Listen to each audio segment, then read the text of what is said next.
roh kami, sehingga tetap terpelihara dengan baik sampai kedatangan putra-Mu terkasih. Sebab Dialah Tuhan pengantara kami, yang bersama dengan Dikau dalam persatuan Roh Kudus, hidup dan berkuasa, Allah sepanjang segala masa. Amin. Marilah kita mendengarkan sabda Tuhan.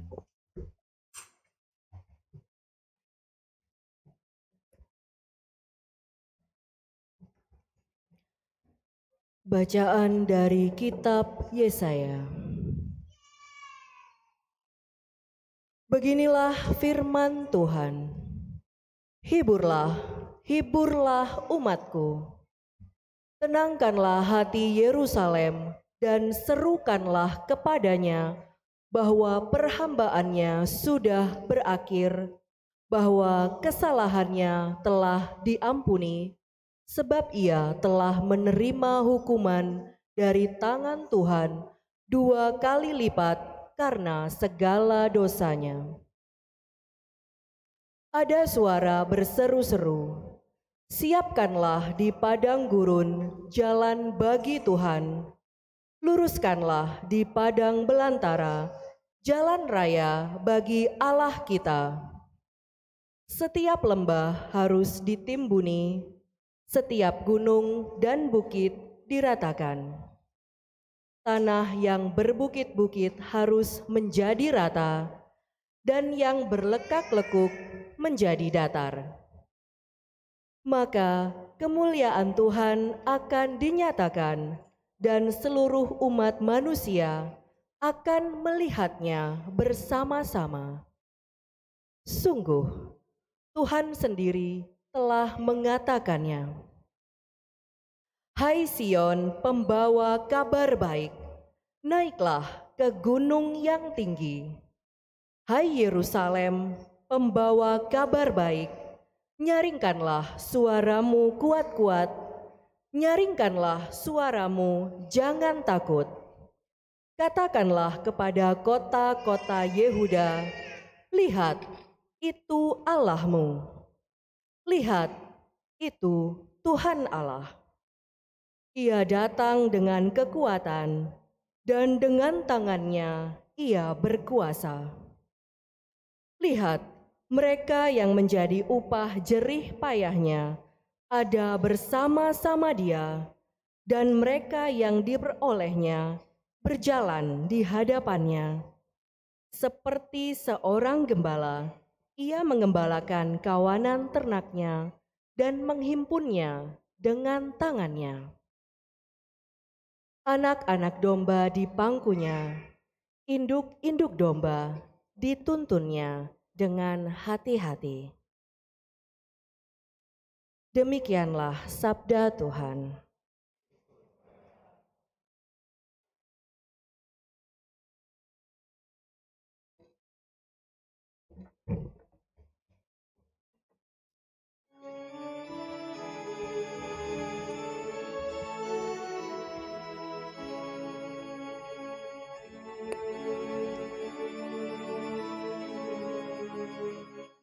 Perlihatkanlah kepada kami kasih setiamu, ya Tuhan. Perlihatkanlah kepada kami kasih setiamu, ya Aku ingin mendengarkan apa yang hendak difirmankan Tuhan. Bukankah Ia hendak berbicara tentang damai? Sungguh keselamatan dari Tuhan dekat pada orang-orang yang bertakwa, dan kemuliaannya diam di negeri kita. Perlihatkanlah kepada kami kasih setia.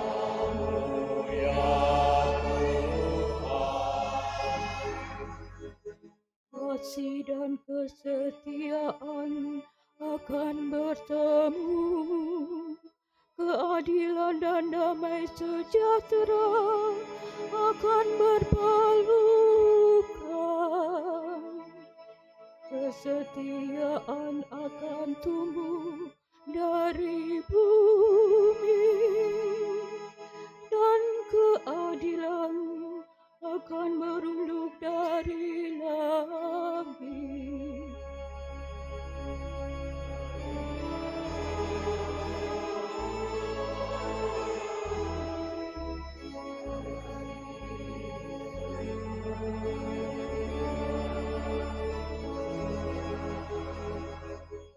Tuhan sendiri akan memberikan kesejahteraan, dan negeri kita akan memberikan hasil. Keadilan akan berjalan di hadapannya, dan damai akan menyusul di belakangnya.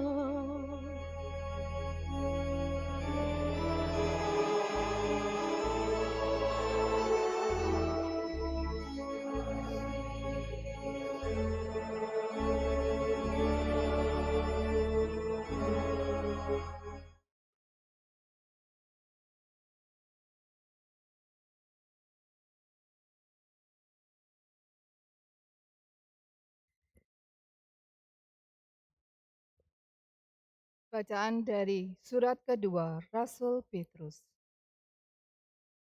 Saudara-saudara terkasih, hal yang satu ini tidak boleh kamu lupakan, yaitu bahwa di hadapan Tuhan satu hari sama seperti 1000 tahun, dan 1000 tahun sama seperti satu hari. Tuhan tidak lalai menepati janjinya, sekalipun ada orang yang menganggapnya demikian. Tetapi Tuhan sabar terhadap kamu karena Ia menghendaki supaya jangan ada yang binasa, melainkan supaya semua orang berbalik dan bertobat. Tetapi hari Tuhan akan tiba seperti pencuri. Pada hari itu, langit akan lenyap dengan gemuruh yang dahsyat, dan unsur-unsur dunia akan hangus dalam nyala api. Bumi dan segala yang ada di atasnya akan hilang lenyap. Jadi, jika segala sesuatu ini akan hancur secara demikian, betapa suci dan salehnya kamu harus hidup. Kamu menantikan dan berusaha mempercepat kedatangan hari Tuhan. Pada hari itu langit akan binasa oleh api, dan unsur-unsur dunia akan lebur oleh nyalanya. Tetapi sesuai dengan janji Allah, kita menantikan langit dan bumi yang baru, di mana terdapat kebenaran. Sebab itu saudara-saudaraku yang terkasih, seraya menantikan semuanya itu, haruslah kamu berusaha supaya kedapatan tak bercacat dan tak bernoda di hadapan Allah dan dalam pendamaian dengan Dia. Demikianlah sabda Tuhan.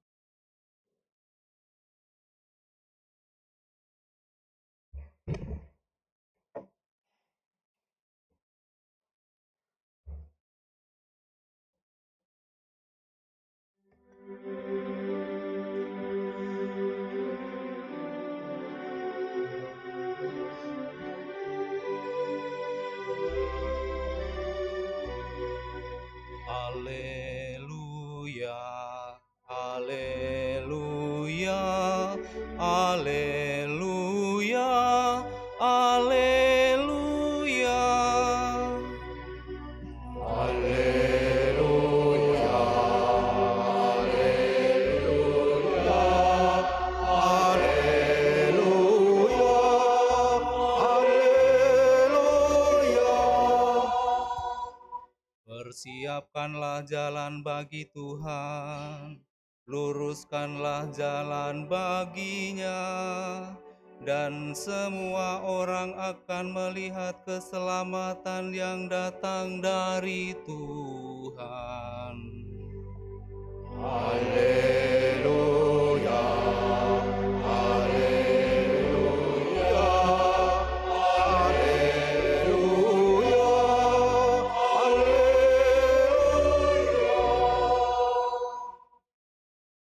Tuhan bersamamu.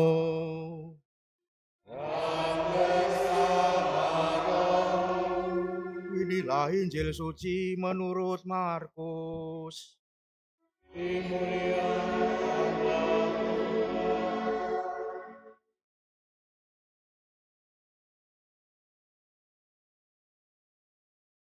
Inilah permulaan Injil tentang Yesus Kristus Putra Allah. Seperti ada tertulis dalam kitab Nabi Yesaya, lihatlah, aku menyuruh utusanku mendahului engkau, ia akan mempersiapkan jalan bagimu. Ada suara orang yang berseru-seru di padang gurun, persiapkanlah jalan untuk Tuhan, luruskanlah jalan baginya. Demikianlah Yohanes Pembaptis tampil di padang gurun dan memberitakan baptisan tobat untuk pengampunan dosa.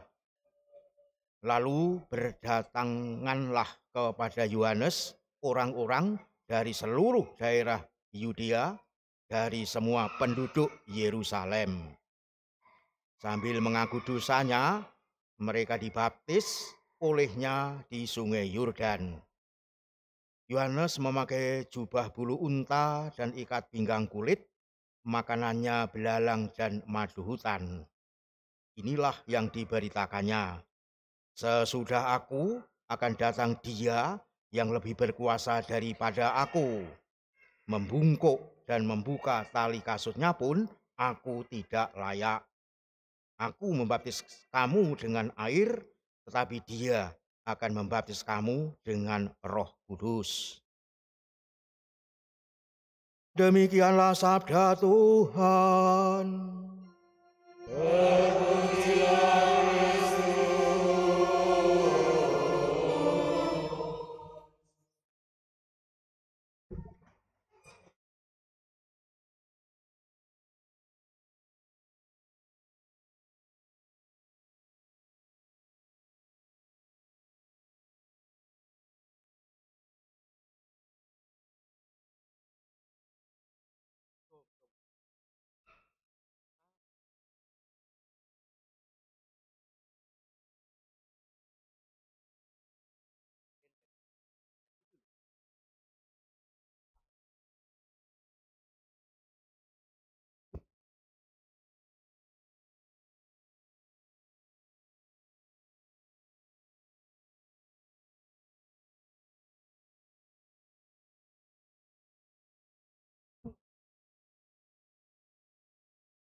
Saudara-saudari yang dikasihi Tuhan, masa Advent adalah masa persiapan, baik persiapan untuk merayakan kedatangan Kristus yang pertama di kandang Bethlehem atau Natal, maupun persiapan untuk menyambut kedatangan Kristus yang kedua di akhir zaman.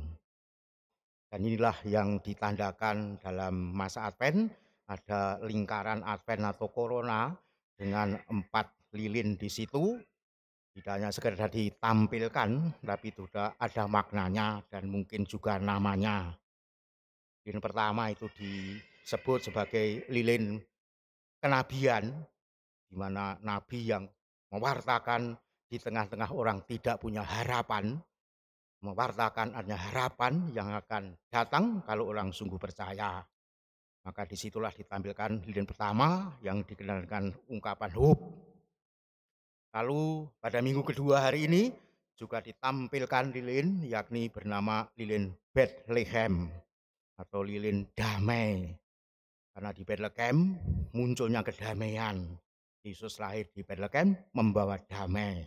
Maka dikenal dengan candle Bethlehem atau Bethlehem candle yang dinyalakan pada hari ini. Minggu ketika Advent juga dinyalakan lilin ketiga yang dikenal dengan lilin para gembala. Di situ walaupun para gembala mungkin juga kehilangan harapan, tapi juga punya kedamaian, bersukacita karena kedatangan pemberitaan kepada mereka oleh malaikat. Sukacita, joy. Lalu yang keempat, nanti akan dinyalakan lilin yang sungguh membawa sukacita besar bagi dunia oleh para malaikat, maka lilinnya dikenal dengan lilin malaikat atau disebut dengan ungkapan angel candle. Nah, itulah tanda-tanda maksud di mana 4 lilin itu kita maknai. Saudara-saudari yang dikasihi Tuhan, oleh karena itu Injil yang dipilih dan diperdengarkan pada Minggu Advent kedua itu selalu menampilkan Yohanes Pembaptis yang menyerukan pentingnya persiapan batin untuk menyambut kedatangan Sang Kristus itu. Dia yang membawa damai. Dia yang sungguh-sungguh akan memunculkan damai yang benar-benar menjadi harapan manusia. Saudara-saudari yang dikasihi Allah, kehadiran Yohanes Pembaptis ini sudah dinubuatkan oleh Nabi Yesaya kurang jauh sebelum yang dinubuatkan ini muncul. 700 tahun sebelum tahun Masehi Yesaya muncul menubuatkan itu. Ada suara yang berseru-seru, persiapkanlah di padang gurun jalan untuk Tuhan, luruskanlah di padang belantara jalan raya bagi Allah kita. Setiap lembah harus ditutup dan setiap gunung dan bukit diratakan. Tanah yang berbukit-bukit harus menjadi tanah yang rata dan tanah yang berlekak-lekuk menjadi dataran. Yesaya bab 40 ayat 3 sampai 4. Dan ketika Yohanes Pembaptis muncul di tengah padang gurun, ia berseru, bertobatlah dan berilah dirimu dibaptis dan Allah akan mengampuni dosamu. Itulah yang kita dengar tadi di dalam Injil amat gamblang. Seruan untuk bertobat. Bertobatlah dan berilah dirimu dibaptis. Saudara-saudari yang terkasih, pada hari ini ada 16 orang yang mau menanggapi seruan dari Yohanes Pembaptis. Bertobat dan mau dibaptis. Mereka 16 ini akan menjalani baptisan tahap kedua. Jadi bukan pelantikan tapi baptisan tahap kedua. Jadi baptisan itu dirayakan sekurangnya 3 kali momen. Jadi pertama tahap pelantikan awal yang disebut dengan tahap pertama. Nah, disitulah ada penjaringan. Sekian banyak orang mendapatkan tanda di sana masuk menjadi katekumen. Nah, dalam perjalanan seterusnya yang terjaring tersebut menjadi gembleng dan juga diarahkan, didampingi, maka terjadilah seleksi atau pemilihan. Sama seperti kalau perusahaan memanggil para calon pekerja, nantiasa diumumkan secara umum, tapi toh akhirnya juga ada seleksi dari sekian yang telah daftar. Nah, demikian juga para katekumen ini, yang sekian banyak daftar lalu akan terpilih. Pada tahapan kedua ini, maka dikenal dengan tahap pemilihan. Dasarnya pemilihan itu adalah atas kualitas perilaku para katekumen dalam menjalani masa katekumenan itu. Jadi tidak hanya sekedar tahu tentang Yesus dan ajarannya, tetapi benar-benar apakah sungguh mau secara konsekuen dan konsisten memilih dan mengimani Yesus dalam hidup sehari-harinya. Kalau itu oke, sesuai penilaian bagi yang berhak menilai, lalu akan mendapatkan tanda jelas nanti dalam tahap baptisan tahap kedua ini, yakni sebagai tanda secara yuridis formal, tak terbantahkan, mereka nanti akan menerima teks ikrar yang dikenal dengan kredo atau syahadat dan juga doa Tuhan atau doa Bapa kami yang secara hitam atas putih tadi tak terbantahkan menampakkan secara konkret pertobatan mereka. Teksnya semacam ini. Bagus kalau dilaminating, tapi belum. Mudah-mudahan nanti bisa baik. Nah, semacam itu. Itulah tanda konkret tak terbantahkan orang bisa melihat apa yang terjadi pada baptisan tahap kedua. Saudara-saudari yang dikasih Tuhan, kembali kepada seruan Yohanes yang meminta kita semua bertobat. Bertobatlah, memang bertobat adalah inti dari persiapan hati yang ditawarkan oleh Yohanes Pembaptis dalam menanti kedatangan Sang Juru Selamat. Maknanya tersirat di dalam ungkapan menutup lembah, meratakan gunung, dan meluruskan tanah berliku. Bukankah lembah, gunung, dan lembah berliku itu melambangkan kelemahan, kekurangan, dan dosa-dosa kita yang perlu diperbaiki dan diluruskan? Jika demikian, langkah pertama untuk bertobat adalah menyadari kelemahan, kekurangan, dan dosa-dosa kita sendiri. Masalahnya, apakah kita tahu kelemahan, kekurangan, dan dosa-dosa kita? Jujur, kebanyakan orang tidak ingin tahu. Kita tidak senang memikirkan kelemahan kita. Kita tidak ingin membicarakannya. Dan tentu saja kita juga tidak ingin orang lain menunjuk-nunjukkannya. Apa urusanmu? Itulah kenyataan. Dan inilah tanda klasik dari hidup rohani setengah-setengah. Dan repotnya hidup rohani setengah-tengah demikian ini memiliki cengkeraman yang kuat di dalam gereja dan masyarakat kita. Bukti konkret tampak dari sikap kita, tak terkecuali kita sebagai orang Katolik, terhadap penerimaan sakramen tobat.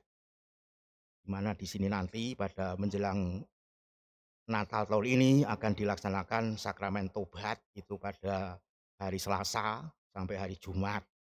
Mudah-mudahan suci semua sehingga romonya tidak perlu melayani. Tapi kalau sekian orang ini ngaku semua legrek romonya, tapi itulah yang harus terjadi. Karena kita sadar untuk mengungkapkan pertobatan kita.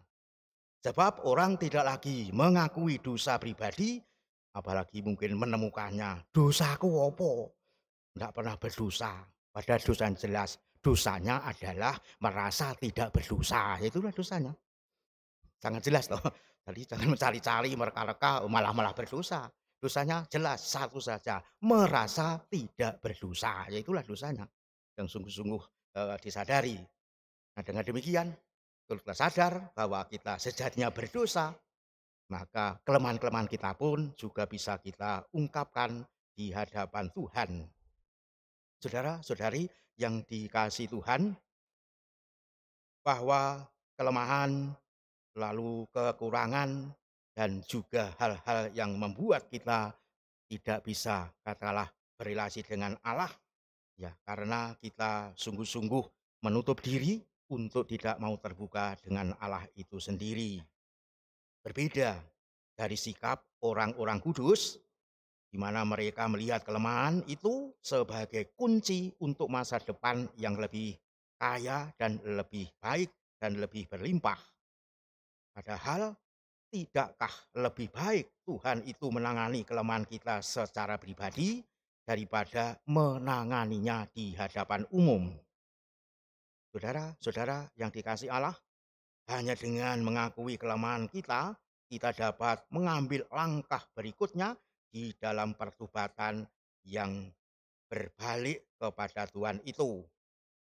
Berbalik kepada Tuhan pada dasarnya berarti mempersilahkan Tuhan untuk terlibat dalam upaya kita untuk mengubah kelemahan menjadi kekuatan, sebab dengan kekuatan kita sendiri, sebab dengan kelemahan kita sendiri tidak akan mampu untuk mengatasinya.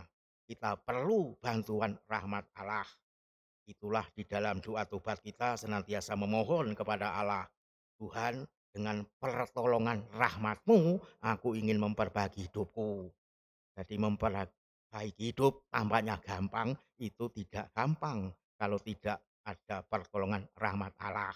Nah, rahmat Allah itulah secara konkret diturunkan melalui sakramen tobat. Jadi sakramen tobat bukan sakramen menakut-nakuti atau mau menghukum. Apa gunanya dihukum kalau orang tidak bertobat? Orang bisa saja menjalani hukum, penitensi atau denda dosanya supaya rosario 1000 kali. Bisa dilaksanakan. Tapi selesai rosario, benarkah sungguh baik hidupnya, bertobat benar, jangan-jangan malah ngerundel. Kurang ajar Romone memberi penitensi denda 1000 kali 2 rosario. Apa-apaan itu? Plek. Lalu muntung tidak pernah ke gereja. Takut karena sudah terkena hukum. Padahal dijalani bisa. Tapi apa yang dikatakan Yesus setelah mendapat pengampunan, ungkapannya satu kalimat saja, pergilah, jangan berbuat dosa lagi mulai hari ini. Kelihatannya sepele, tapi berat itu. Mulai hari ini supaya tidak berdosa. Baru melangkah keluar dari gereja saja, ketemu para pengatur parkir, ngamuk kok sudah. Karena apa? Gak cepat-cepat, ini yang ada kepentingan. Ngamuk malah. Terjadi sesuatu, tapi tidak di sini. Walah begitu. Nggak nyemoni tapi benar begitu. Fakta semacam itulah yang sering terjadi dalam kehidupan. Nah, para kudus justru benar-benar mengakui kelemahannya. Misalkan Musa yang nyatanya dia memang orang gagap dan telah melupakan Tuhan selama 40 tahun, justru akhirnya ia dipilih menjadi utusan Tuhan untuk membebaskan bangsa Israel dari cengkeraman perbudakan Firaun. Bukankah juga cara hidup demikian ditempuh oleh Santo Agustinus, seorang santo pujaga gereja, di mana ia juga pernah hidup mursal, tapi akhirnya ia dipilih Tuhan, bahkan menjadi uskup dan pujangga gereja, dan menjadi orang kudus. Maka ia mengatakan, tidak ada orang kudus tanpa masa lalu, tetapi juga tidak ada orang berdosa tanpa masa depan. Itulah kata Santo Agustinus. Itu artinya asalkan kita mau, maka selalu adalah yang namanya kesempatan untuk menutup lembah, meratakan gunung, dan meluruskan tanah berliku yang singkatnya menjadi orang yang lebih baik dari sebelumnya. Itulah sebuah pergumulan. Untuk itulah kita harus datang dan melibatkan Yesus di dalam pertobatan kita itu, agar pertobatan kita menjadi sempurna. Maka Yohanes berkata, sesudah aku akan datang ia yang lebih berkuasa daripadaku. Membungkuk dan membuka tali kasutnya pun aku tidak layak. Aku membaptis kamu dengan air, tetapi ia akan membaptis kamu dengan Roh Kudus. Itulah Yohanes Pembaptis. Orang yang sungguh-sungguh rendah hati. Ia senantiasa mengedepankan yang lain lebih besar daripada dirinya. Manusia di dunia kan tidak semacam itu. Jangan menjadi orang lebih besar daripada aku. Langkai dulu mayatku, baru kamu boleh tampil, kan begitu. Itu manusia di dunia punya semangat seperti itu. Yohanes Pembaptis justru mempersilahkan, biarlah dia lebih besar. Semakin berkembang, sedangkan aku semakin kecil. Artinya aku hanya menyiapkan jalan. Ia mewartakan bahwa Yesus memang berkuasa mengampuni dosa-dosa dan memberikan Roh Kudus yang akan membantu kita untuk mengubah kelemahan menjadi kekuatan. Dirinya sadar, ia dipanggil dan diutus untuk merintis jalan Tuhan Yesus, maka tugasnya adalah mempersiapkan orang-orang dengan semangat pertobatan.